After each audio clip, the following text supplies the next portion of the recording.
এক নাস্তিক একজন আলেম সাহেবকে বলেছিল, 3টি প্রশ্নের উত্তর দিতে পারলে আমি মুসলমান হয়ে যাব। তার প্রশ্ন শোনার পরে আলেম কিছু বললেন না, বরং শক্ত মাটির একটা টুকরা নিয়ে তার কপালে ঢিল মারলেন। এতে করে লোকটি আঘাত পেয়ে কাজী সাহেবের নিকট গিয়ে বিচার চাইল যে আমি তাকে প্রশ্ন করাই সে আমাকে আঘাত করেছেন, এতে আমি অনেক ব্যথা পেয়েছি। কাজী তখন আলেমকে ডেকে পাঠালেন, অভিযোগের ব্যাপারে জিজ্ঞাসা করলেন। আলেম বললেন, তার প্রথম প্রশ্ন ছিল আল্লাহ কোথায়, আল্লাহকে দেখান। তাকে আমার প্রশ্ন হলো, তার ব্যথা কোথায়, ব্যথা আমাকে দেখাক।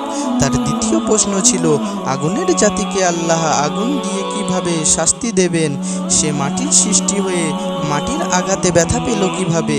তার তৃতীয় প্রশ্ন ছিল সব আল্লাহর নির্দেশে হওয়া সত্ত্বেও তিনি শাস্তি দেবেন কেন, আমিও তো তাকে আল্লাহর নির্দেশে ঢিল মেরেছি, সে আপনার কাছে বিচার দিল কেন।